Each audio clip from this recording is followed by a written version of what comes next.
Daniel Carter adjusted the collar of his faded denim jacket, catching his reflection in the gleaming glass doors of Pinnacle Financial Group's flagship branch in downtown Chicago. Gone was the tailored suit and polished demeanor of the bank's CEO, replaced by scuffed sneakers, a plain white t-shirt, and a week's worth of stubble. His usually impeccable hair was tousled, and a pair of cheap sunglasses perched on his nose, completing the disguise of John Tate, a small business owner with a modest income. The transformation was deliberate, flawless. No one would connect this unassuming figure to the executive whose portrait hung in the bank's headquarters, a symbol of Pinnacle's rise to financial dominance. It was a crisp Monday morning, and the branch hummed with the controlled chaos of a major financial hub. The marble floors gleamed under crystal chandeliers, and digital kiosks flashed real-time market updates. Daniel had approved every detail of this branch's redesign 2 years ago, envisioning a space that radiated trust and innovation. But now, as he pushed open the doors, he saw something else, a tension in the air, like a storm brewing beneath the polished surface. For 3 months, customer satisfaction had plummeted, complaints had surged, and the board was breathing down. His knack for answers, reports, and spreadsheets weren't enough. Daniel needed to feel what his customers felt, to see the bank through their eyes. He joined the line behind a dozen others, just another face in the crowd. The customers around him wore expressions of weary resignation, their murmurs a low hum of frustration. A young couple argued quietly about overdraft fees. An older man clutched a stack of statements, his jaw tight. This wasn't the bank Daniel had built, the one he'd promised would prioritize people over profits. His gaze drifted to the tellers, their smiles practiced but strained. One, a young woman named Clara Evans, caught his eye, her hands hesitating as she processed the transaction, as if wrestling with an unspoken thought. Daniel's attention snapped to a heated conversation near the waiting area. A middle-aged man, in a crisp blazer, his voice taut with controlled anger, was speaking to an elderly woman clutching a worn leather handbag. "It's absurd," the man said, his hands gesturing sharply. 20 years banking here, perfect credit, a thriving business, and they reject my loan with no explanation. Not even a courtesy call. The woman, her silver hair pinned loosely, nodded, her hands trembling around her bag. "I know, dear. My life savings, everything from my granddaughter's college fund. It's gone. Vanished overnight, and no one will tell me why." Her voice quavered, heavy with loss. "I filed complaints, but they just keep saying it's authorized." Daniel's stomach twisted. As CEO, he knew loan denials and account errors happened, but they were rare, documented, and resolved. These cases sounded different, deliberate, almost systematic.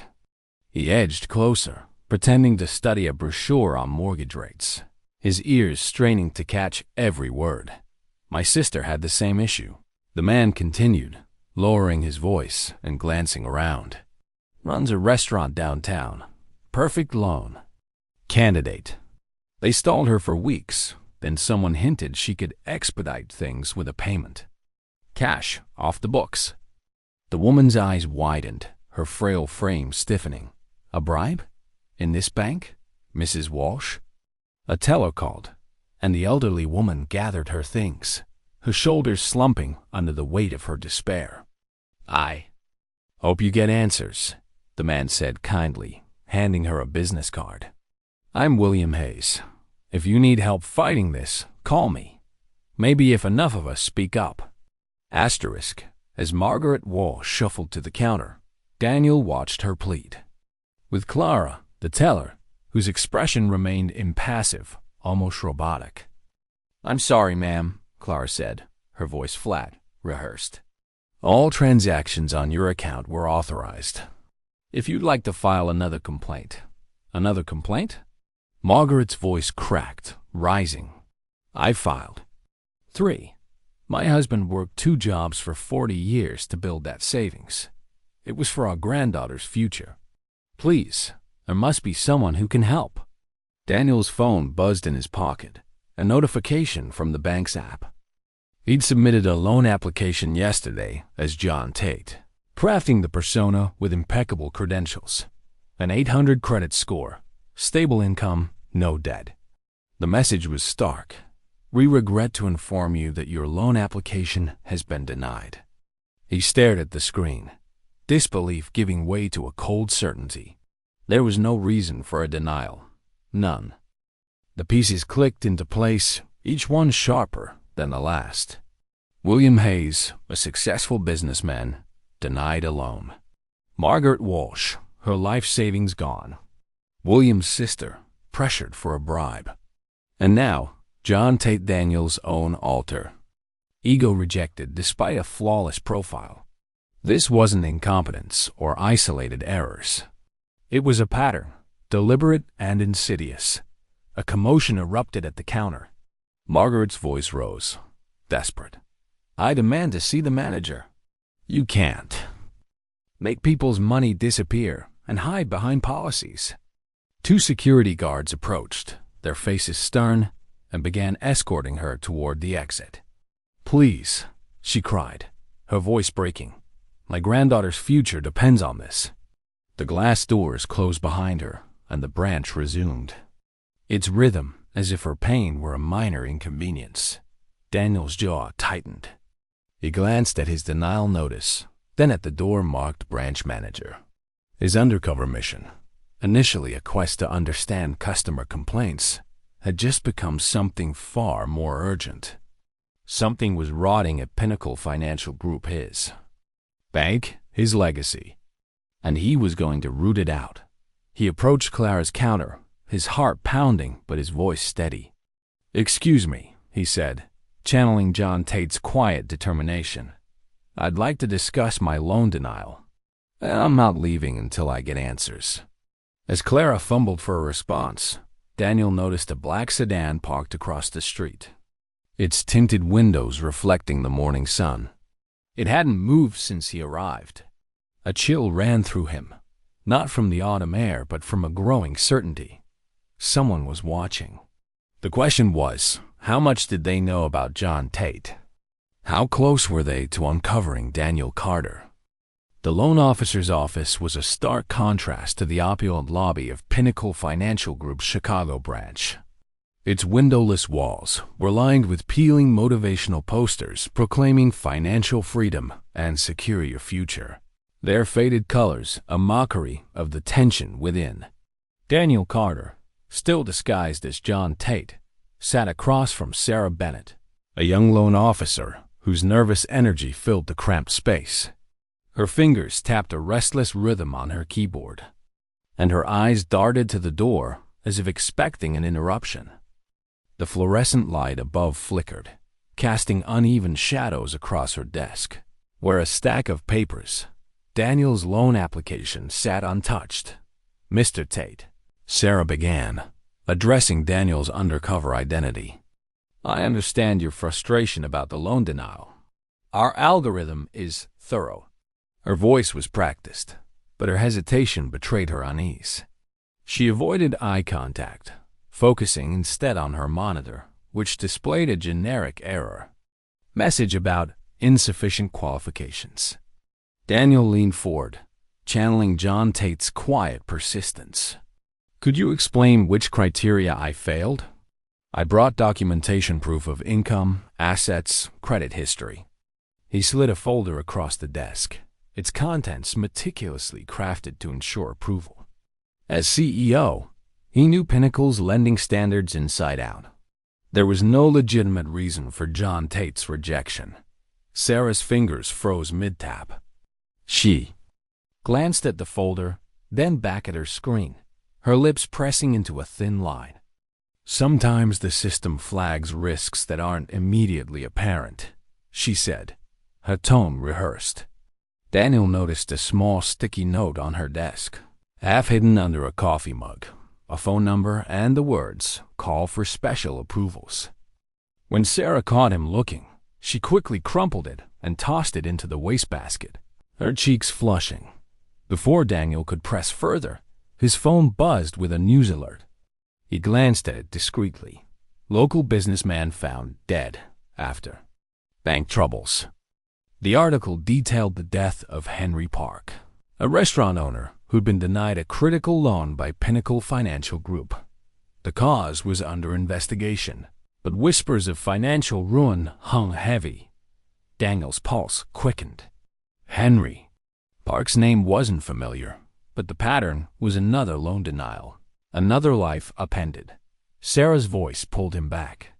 "Mr. Tate, there are alternative channels for loan approval, if you're interested." She lowered her voice, glancing at the door again. "I could connect you with someone who handles special cases." Daniel's jaw tightened, but he kept his expression neutral, recalling William Hayes's words about his sister's expedited loan. "And how much would these channels cost?" he asked, his tone carefully measured. Sarah hesitated, then scribbled a figure on a notepad. $5,000 for your $50,000 loan. The processing fee would be $5,000. Cash only, of course. Her words were barely audible, as if she feared the walls themselves were listening. The implication was clear. A bribe, just as William had described. Daniel's mind raced, connecting the dots: his denial, Margaret Walsh's stolen savings, William's sister, and now Henry Park's death. This wasn't sloppy management. It was a deliberate scheme. But who was pulling the strings? The door burst open, and a young woman stormed in, her face streaked with tears. "Miss Bennett, please. I need to talk about my mother's account." Her voice cracked with desperation, and Daniel recognized the raw pain he'd seen in Margaret. "Walsh. She has dementia. She couldn't have authorized those transfers. Now the nursing home's threatening to evict her because the payments bounced." Sarah's expression shifted from nervous to icy. "I'm with a client, Miss Gordon," she said, her tone clipped. "As we've explained, your mother's transactions were authenticated." "Authenticated?" Lisa Gordon's voice rose, trembling. "She can't even remember her own name some days." "How is that authenticated?" Her hand shook as she gripped the edge of Sarah's desk. Daniel watched, his heart sinking. Lisa's plight mirrored Margaret's: a vulnerable customer, a drained account, a bank hiding behind procedure. Sarah pressed a button under her desk, and within seconds, the same security guards who'd escorted Margaret appeared. They guided Lisa out, her protests fading into the hallway. "She's all I have left, please." Sarah turned back to Daniel, forcing a smile. "My apologies for the interruption. About those alternative channels, I'll need time to think about it," Daniel said, standing. He needed to get out, to process what he'd seen. "Who handles these special approvals, by the way? Just so I know who to contact." Sarah hesitated, then jotted down a name and number. Thomas Reed, Senior Coordinator. Daniel's mind flashed to a board meeting 6 months ago, when Thomas, a mid-level employee with no standout qualifications, had been fast-tracked to a senior role over more experienced candidates. Another piece of the puzzle as Daniel left the office. The branch's polished facade felt like a lie, its chandeliers mocking the despair he'd witnessed. He stepped into the Chicago dusk, the city skyline glowing against the deepening sky. His phone buzzed again, this time with a call from Laura Mitchell, his trusted internal auditor. "Daniel," she said, her voice low, "I've started the audit you asked for. It's bigger than we thought. Can we meet off-site?" "Tomorrow," Daniel said, glancing over his shoulder. "Somewhere secure." He hung up, his eyes catching a black sedan parked across the street, its tinted windows opaque. It was the same car he'd noticed yesterday, motionless but unmistakable. As he walked to his car, the sedan pulled out, trailing him at a distance. His grip tightened on his keys. Someone was watching, and they weren't subtle about it. Daniel drove through the city, taking random turns to lose the sedan. His mind churned with questions.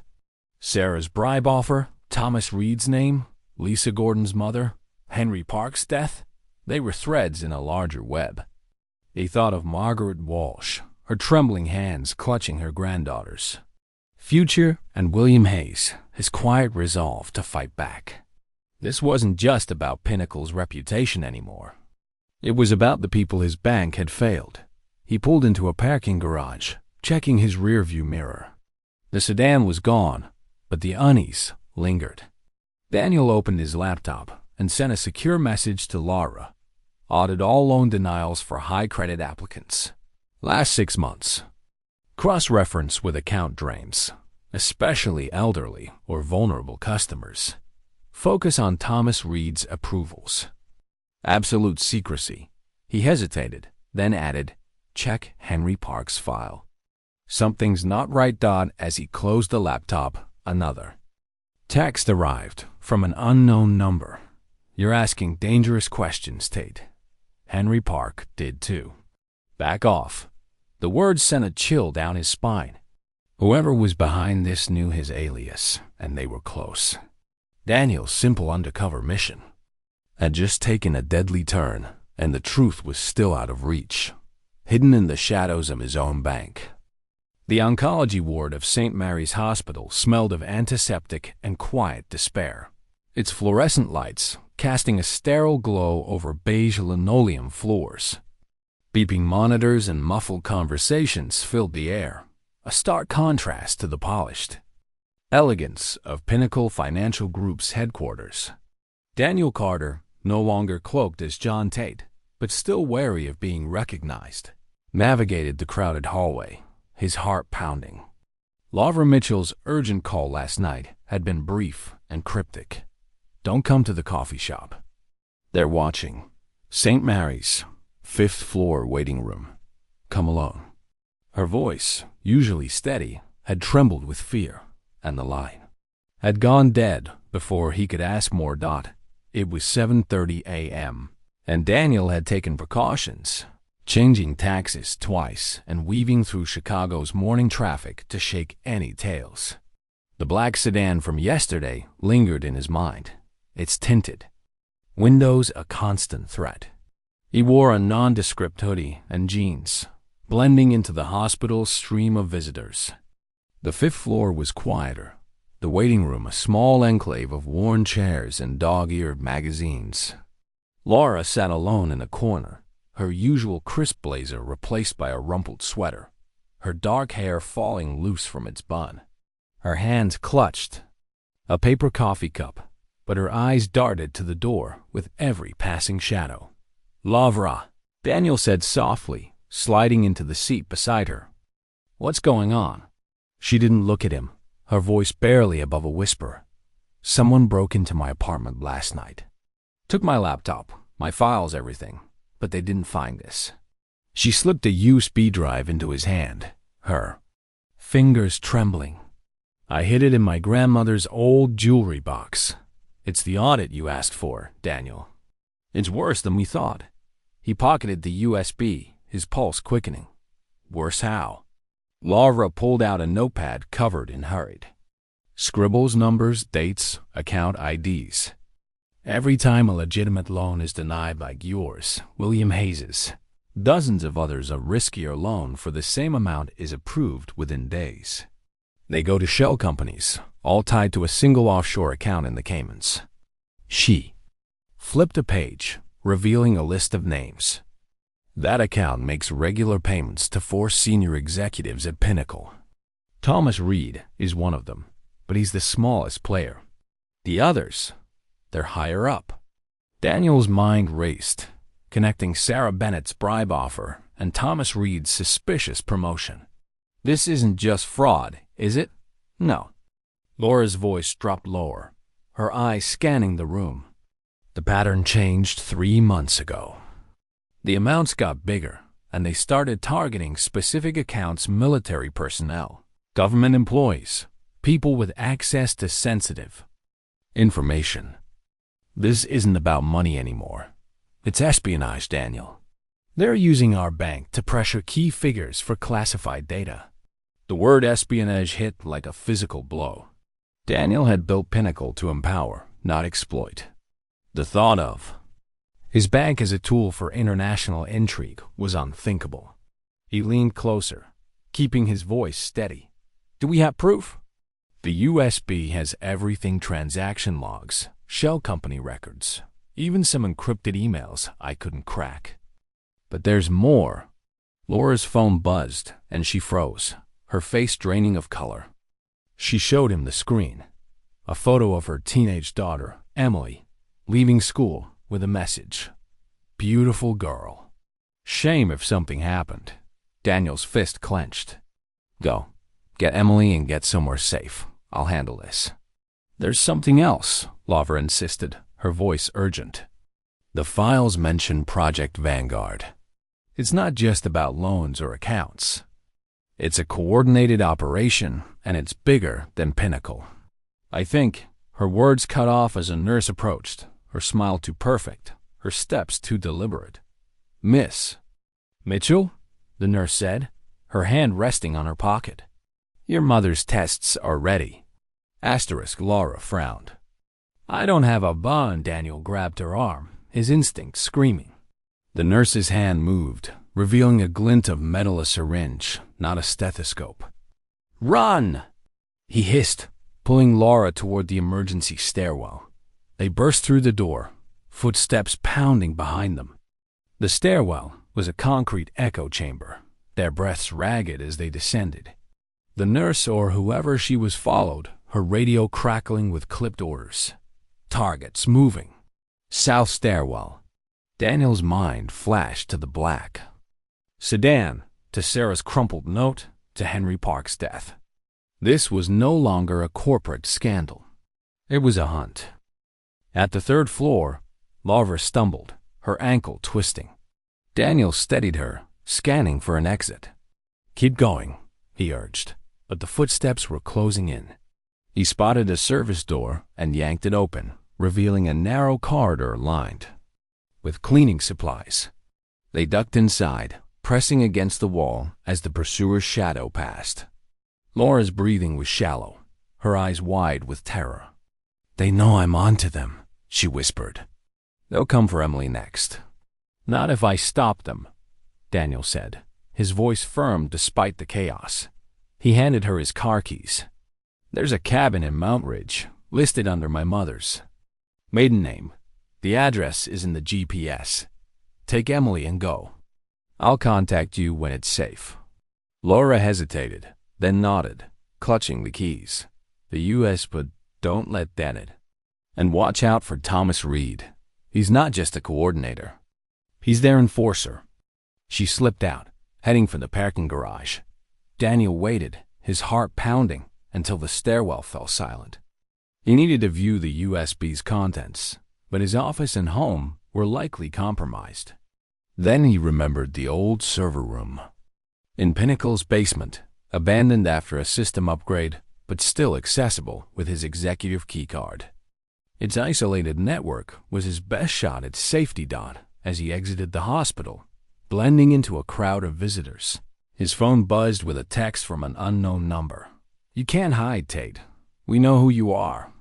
The words chilled him. They knew. His alias, maybe more.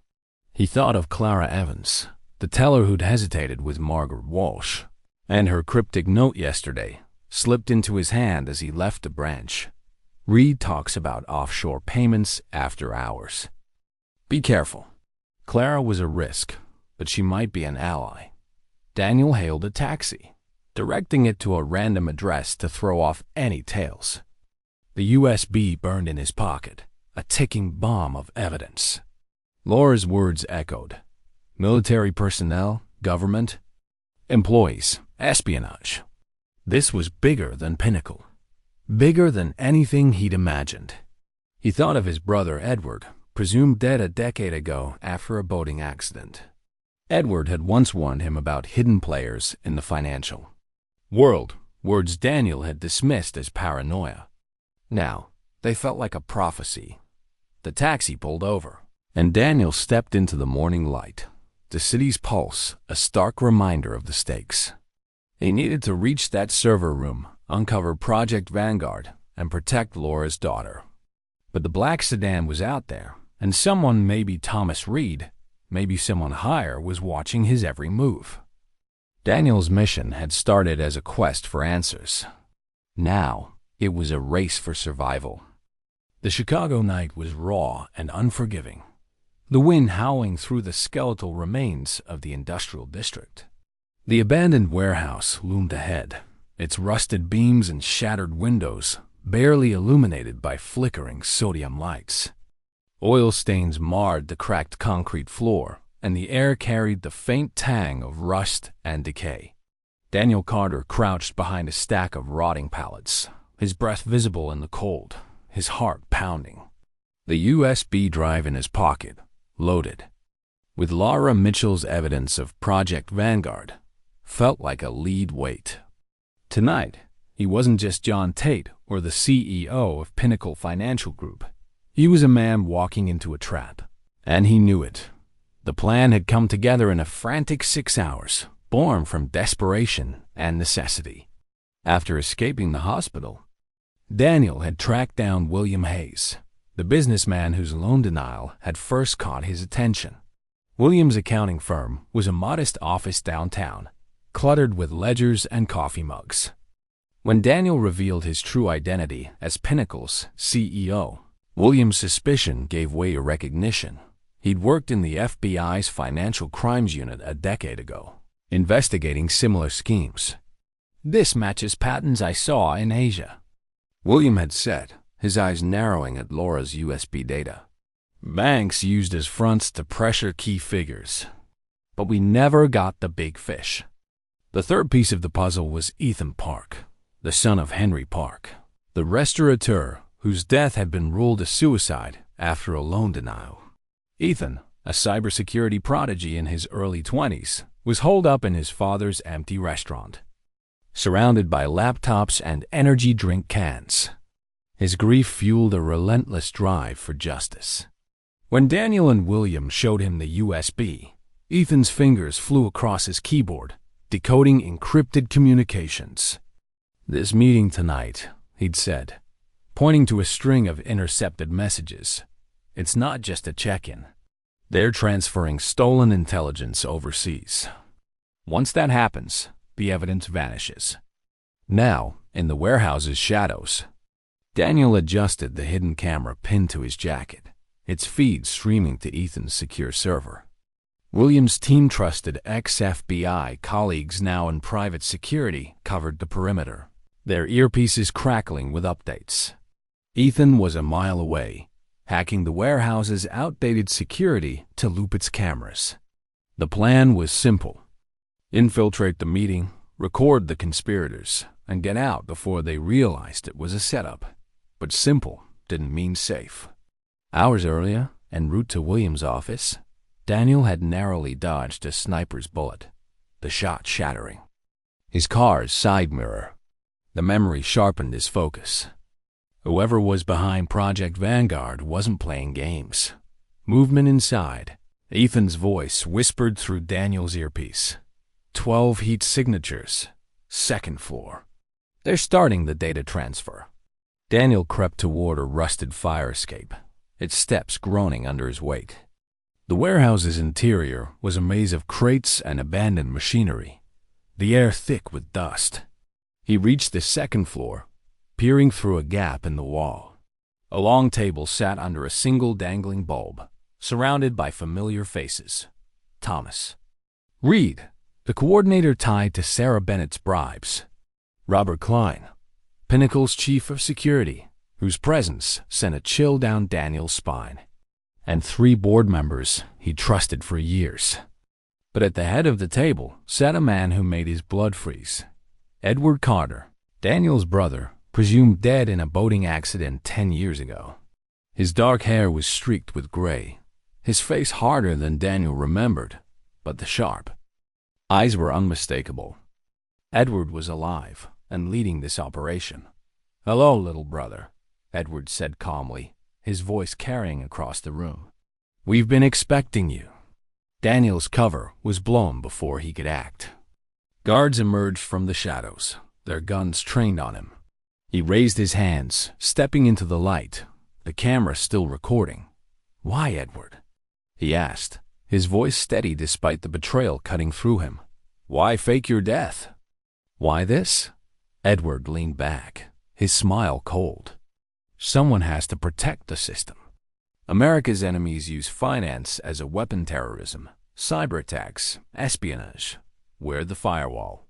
The loans, the account drains. They're pressure points to secure loyalty, to gather intelligence. It's for the greater good. By stealing from people like Margaret Walsh?" Daniel shot back, thinking of the elderly woman's trembling hands. "By driving Henry Park to his death?" "Acceptable losses," Edward said, unfazed. "You never understood sacrifice, Daniel. You built Pinnacle to play nice. I built something stronger."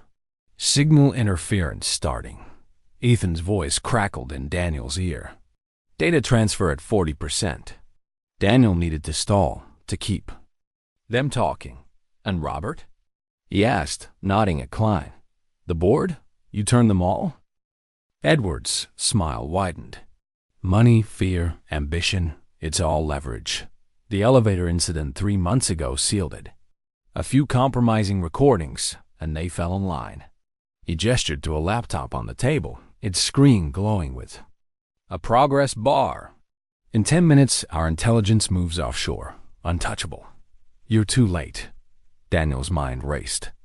The elevator incident likely a staged blackmail, just as Laura's file suggested. He thought of Clara Evans, the teller who'd warned him about Reed's offshore talks. She'd risked everything, just as he was now. "You're wrong," he said, locking eyes with Edward. "This ends tonight." Alarms blared, shattering the silence. The laptop screen flickered, the progress bar stalling. "They're onto you," Reed shouted, drawing a gun. Ethan's voice came through, triumphant. Cameras looped, transfer blocked, FBI's moving in. The warehouse erupted into chaos. Guards rushed to the exits, only to be met by Williams' team. They're tactical, vests marked with FBI insignias.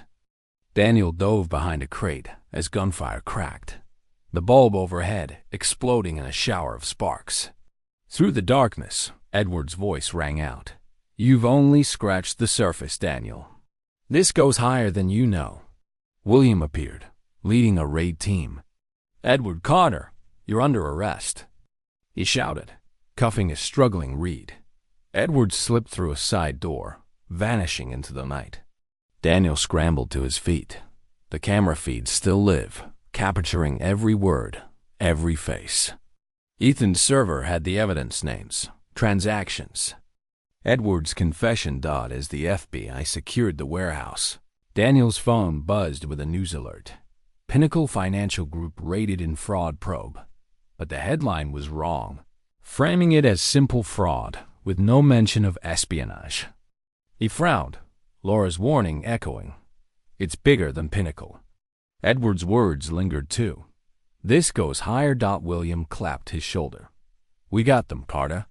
But your brother's still out there." Daniel nodded, his gaze fixed on the city lights beyond the warehouse. The evidence was secure, but the fight wasn't over. Edward's betrayal, the suppressed news, a sniper's bullet. They pointed to a larger machine, one that wouldn't stop with a single raid. He thought of Margaret Walsh, Lisa Gordon, Henry Park's son, Ethan. They deserved more than a partial victory. Daniel's mission had started with a lone denial. Now, it was a war for the truth, and he was just getting started. The Sterling Hotel's glass towers pierced the Chicago skyline, their mirrored surfaces reflecting the midday sun like a beacon of untouchable wealth. Inside, the grand lobby buzzed with the polished chaos of a financial conference, suits shaking. Hands, digital screens flashing market trends, and waitstaff gliding with trays of champagne. Daniel Carter slipped through the service entrance, clad in a stolen maintenance uniform. the coarse fabric chafing against his skin.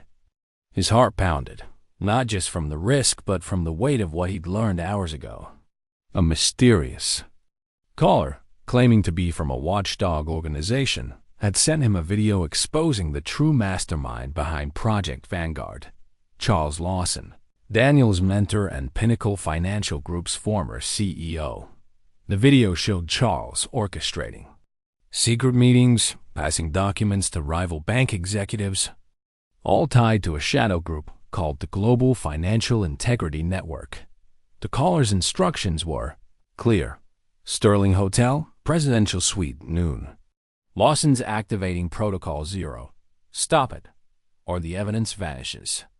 Daniel's phone buzzed with a new message from Laura Mitchell, now safe at the Mount Ridge cabin with her daughter. Ethan's ready to hack their encryption. William's team is in position. Be careful. Daniel adjusted the hidden earpiece connecting him to Ethan Park, the cybersecurity prodigy whose father's death had fueled this fight, and William Hayes, the ex-FBI agent turned ally. Clara Evans, the teller who'd risked everything to warn him about Thomas Reed, had sent a last-minute tip. Anna Pierce called Lawson this morning. She's not just PR, she's one of them. Daniel navigated the hotel's service corridors, their dim lights and concrete walls a stark contrast to the lobby's opulence. His maintenance cart, loaded with cleaning supplies, concealed a laptop and a signal jammer. The plan was audacious. Infiltrate the suite, broadcast evidence of Protocol 0, an AI-driven algorithm to control global markets across the hotel screens, and trigger an FBI raid. But the memory of Edward Carter's escape at the warehouse gnawed at him. His brother's words, "This goes higher than you know," echoed alongside Charles's betrayal. Charles had mentored Daniel in Pinnacle's early days, teaching him to prioritize ethics over profit. How had that man become the architect of this conspiracy? Service elevator clear. Ethan's voice crackled through the earpiece. Securities distracted by the conference. You've got a 5-minute window. Daniel pushed the cart into the elevator, his palms sweaty. The presidential suite was on the top floor, guarded by private security and quantum-encrypted locks. Ethan's hacking skills were their only shot at breaching it. The elevator doors opened, and Daniel stepped into a plush hallway, velvet drapes framing floor-to-ceiling windows. 2 guards stood outside the suite, their earpieces buzzing. Hey. Kept his head down, mimicking a maintenance worker's shuffle, but his cart hit a rug, rattling loudly. Hey, one guard snapped. What's your clearance? Routine cleaning, Daniel said, flashing a forged badge. The guard hesitated, then waved him through, distracted by a radio call. Daniel exhaled, slipping into the suite's anteroom. The main room was a fortress of luxury crystal chandeliers, mahogany furniture, and a long table where Charles Lawson held court.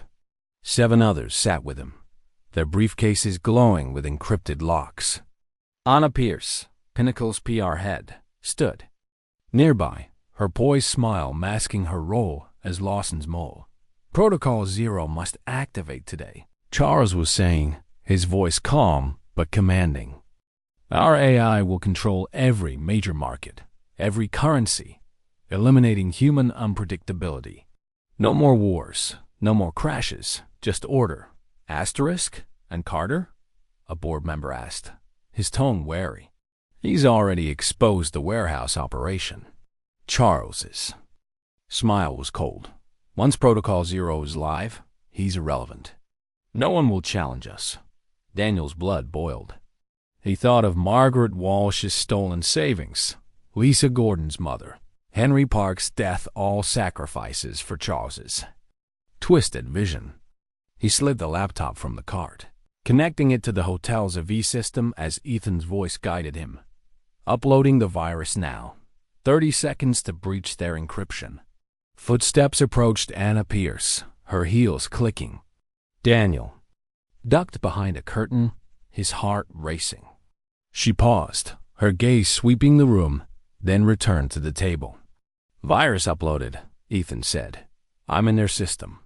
Protocol Zero's code is exposed." Daniel activated the jammer, cutting the suite's external communications. He stepped out, shedding the maintenance disguise, his CEO presence commanding the room. "It's over, Charles," he said, holding up his phone. "Every screen in. This hotel is about to show your secret meetings, your market manipulations, your theft."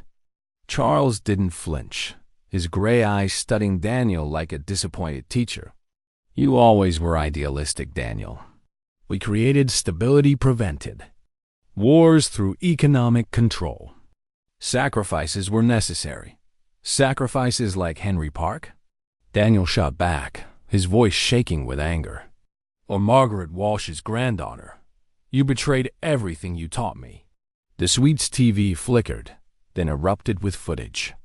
Charles shaking hands with rival CEOs. Documents detailing Protocol Zero's market control. Accounts drained from vulnerable customers. The hotel's lobby screens, conference displays, even guest room TVs followed suit, broadcasting the evidence worldwide. Gasps echoed from the hallway as conference attendees watched. Charles typed frantically on his laptop, but Ethan's voice cut through the earpiece. "Quantum encryption breached. Every regulator, SEC, Interpol, FBI, has the code now. They're seeing how it manipulates markets, steals from citizens." Anna lunged for a phone, but William's FBI team burst through the door, led by James himself. "Charles Lawson, you're under arrest for espionage, fraud, and market manipulation," William shouted, cuffing a board member. Anna tried to slip out, but Clara Evans, stationed in the lobby as a conference volunteer, blocked her path, her quiet courage shining. "You're not going anywhere," Clara said, her voice firm.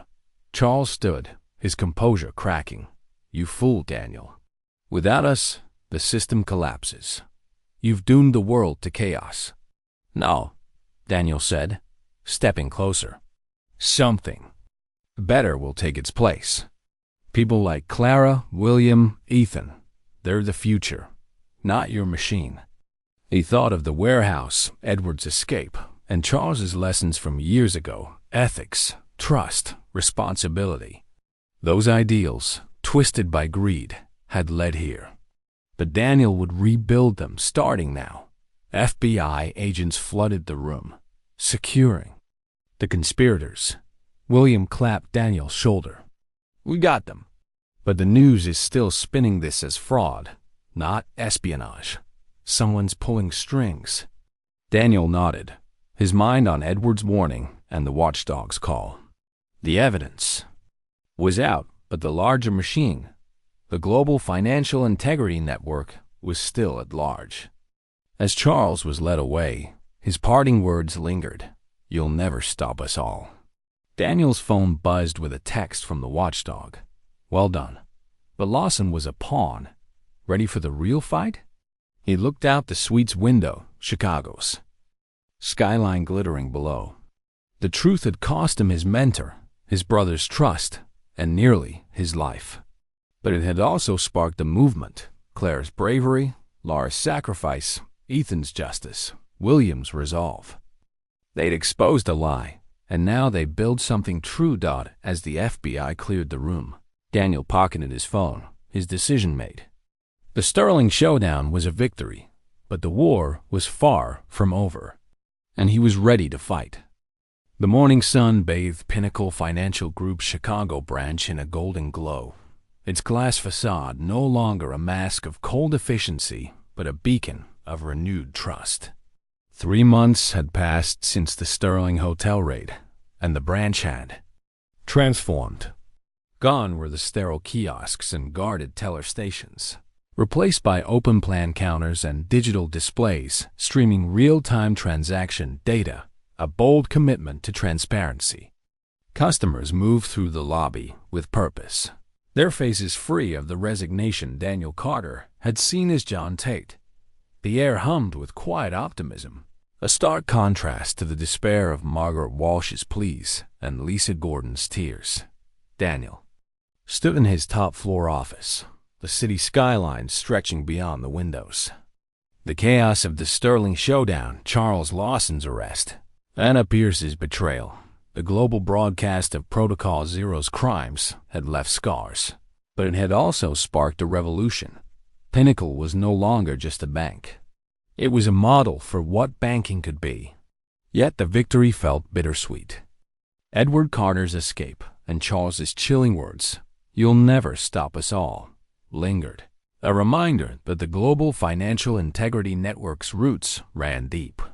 The door opened, and Laura Mitchell entered, her poised confidence restored. As Pinnacle's new chief transparency officer, she'd spearheaded reforms that made every major transaction traceable, audited by independent regulators. "The blockchain verification system is fully online," she said, handing Daniel a tablet. "Unhackable, transparent, and already catching micro-frauds before they escalate." Daniel scrolled through the data, marveling at the system's clarity. "This is incredible, Laura. Your daughter must be proud." Laura smiled, a rare softness in her eyes. "Emily's safe, thanks to you. She's already talking about studying cybersecurity, inspired by Ethan." Her expression sobered. "What?" "The news is still burying the espionage angle. Someone's controlling the narrative." Before Daniel could respond, William Hayes strode in, his business suit replaced by a casual jacket, a nod to his new role as head of Pinnacle's Customer Protection Division. "The SEC just called," he said, his ex-FBI instinct sharp. "They're investigating rival banks based on our evidence, but they're hitting walls. The network's influence is deeper than we thought." Ethan Park followed, his laptop under one arm, his grief for his father, Henry, now channeled into purpose. As head of cybersecurity, he'd built an ethical AI to monitor fraud, a tribute to his father's memory. "My open-source fraud detection tool launched this morning," Ethan said, his voice steady. 5 banks have adopted it already. It's not just Pinnacle changing.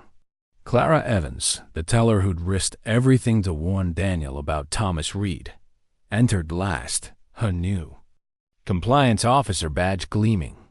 "We caught a low-level scam today," she said, her quiet courage shining.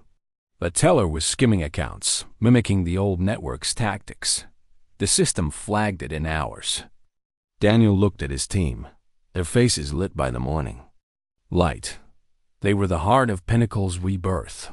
Laura's resilience, William's justice, Ethan's innovation, Clara's bravery. But others had fought too, in smaller ways. Lisa Gordon's mother had her account restored, and Margaret Walsh stood in the lobby below, her granddaughter's college fund secured. Daniel had visited their school last week, watching Margaret beam as her granddaughter presented a science project, a moment that made every risk worthwhile. Asterisk, a knock interrupted them. A courier delivered a sealed envelope, its return address, a prison in upstate Illinois. Daniel's hands trembled as he opened it, recognizing Edward's handwriting. The letter was brief. "You found a better way, little brother. I was wrong. Make it count."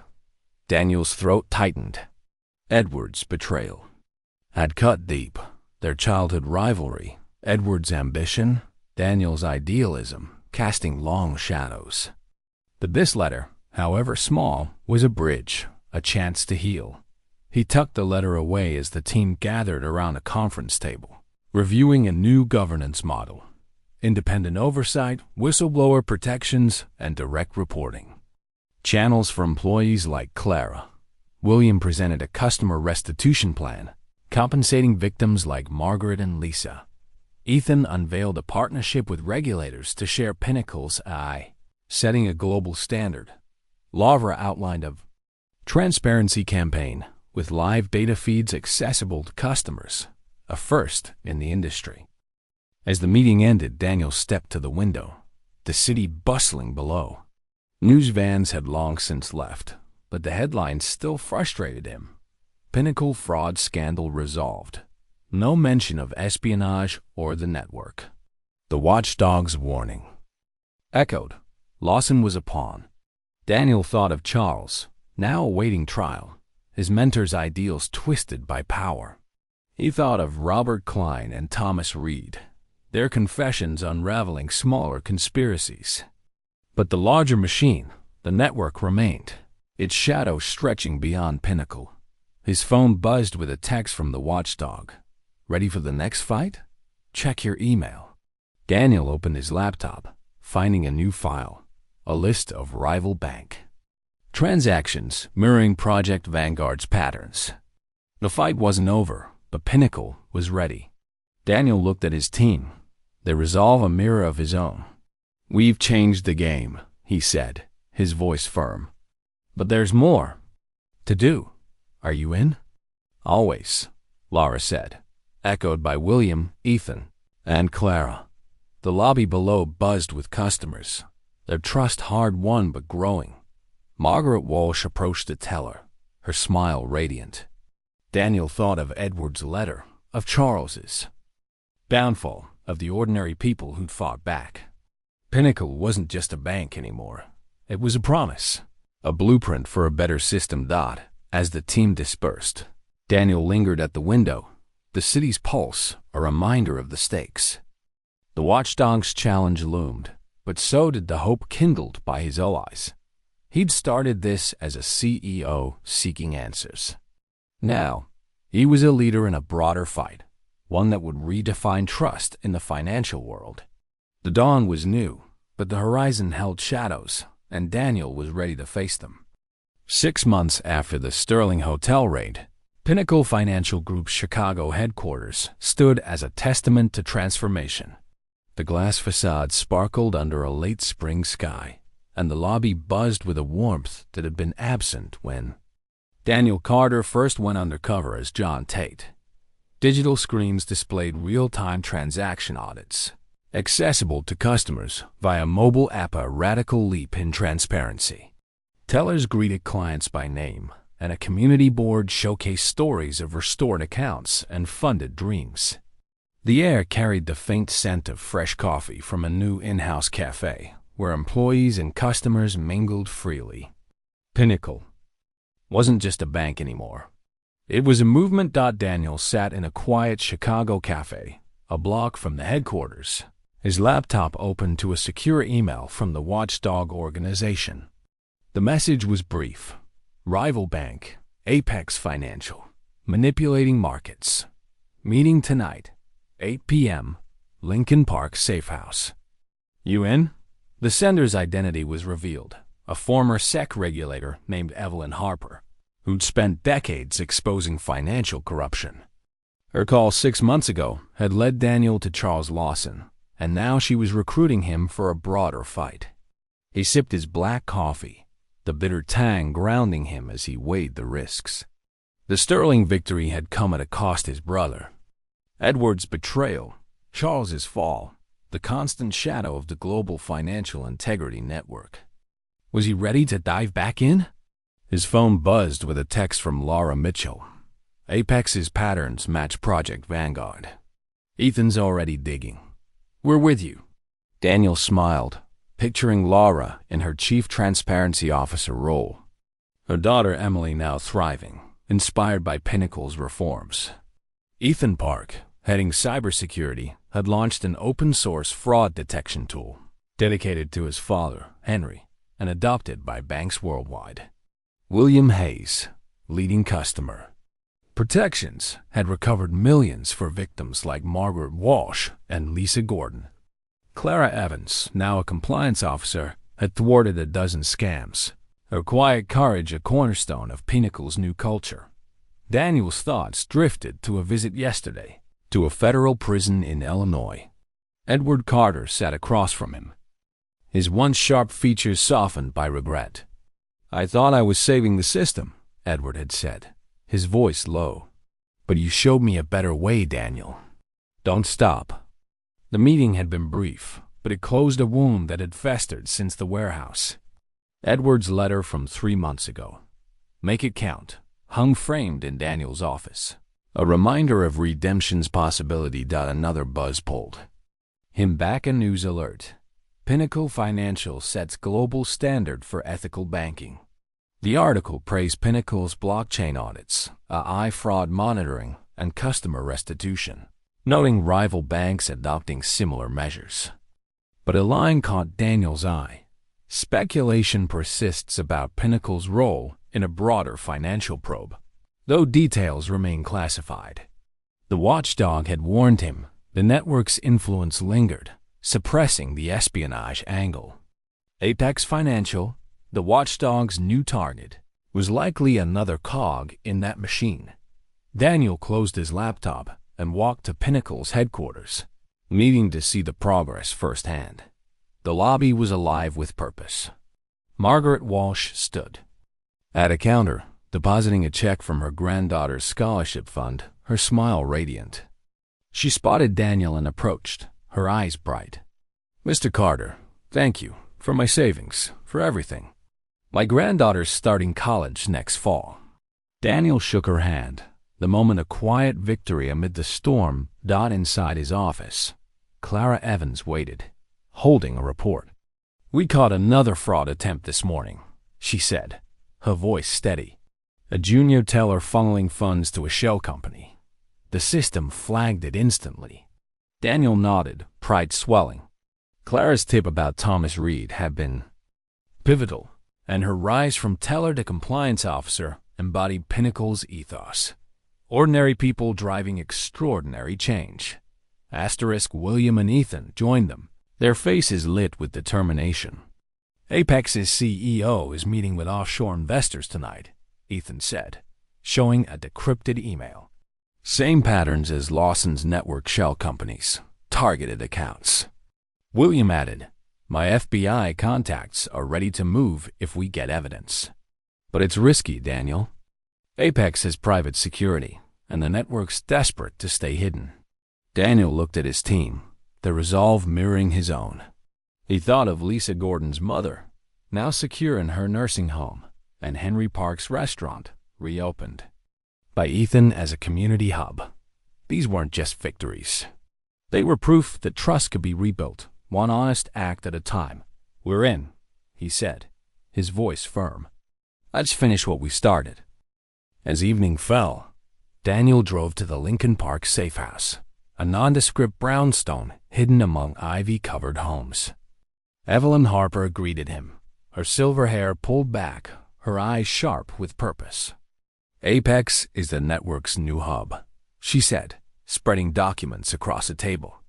"They're manipulating currency markets to destabilize economies, using AI like Protocol Zero. We need Pinnacle systems to trace their transactions." Daniel studied the data, recognizing the patterns Laura and Ethan had flagged. "We'll do it," he said, "but we need guarantees full protection for my team." Evelyn nodded, her team already coordinating with Interpol and the SEC. The mission was set: infiltrate Apex's servers, expose their scheme, and dismantle the networks. Grip Dodd, as he left the safe house, a final text arrived, anonymous and chilling. "They're watching, Carter. Choose wisely." Daniel's grip tightened on his phone. The network was still out there, its shadows long and relentless. But so was his team, Laura's brilliance, William's justice, Ethan's fire, Clara's courage. They'd face Charles, Lawson, Edward's betrayal, and a sniper's bullet. They could face this. Back at Pinnacle, Daniel stood in the lobby, now quiet under moonlight. The community board displayed a new story: a veteran whose stolen savings were restored, funding a small business. It was a reminder of why they fought, not for power, but for people. Daniel's phone buzzed again, Evelyn confirming the missions. "Start," he replied. "Send the details. We're ready." The fight for transparency, for trust, was far from over. But as Daniel looked at the city's lights, he felt a quiet certainty. Pinnacle had lit a spark, and others were following. The shadows would shrink, one truth at a time. Asterisk. This story is a testament to the power of ordinary people in extraordinary circumstances. Daniel Carter, Laura Mitchell, William Hayes, Ethan Park, Clara Evans, and Margaret Walsh embody the courage to challenge corruption, not for glory, but for justice. The humanism shines in their collective defiance, Clara's whispered warnings, Laura's sacrifice for her daughter, Ethan's tribute to his father, and Margaret's unwavering love for her granddaughter. They prove that change begins with individuals who refuse to be silenced, who choose integrity over fear. The lessons are profound. Trust is earned through transparency, not dictated by power. Leaders must stay connected to those they serve, as Daniel learned through his Undercover journey. Most powerfully, no one is powerless when united. From tellers to customers, every voice matters in the fight for a fairer system. The story challenges us to question institutions, to demand accountability, and to believe in the ripple effect of small, brave acts. If this tale of resilience and redemption moved you, join us at Legacy Stories for more narratives that celebrate the human spirit. Subscribe to our channel to discover stories that inspire, provoke, and remind us of the power we hold to shape a better world. Let's keep the legacy of courage alive.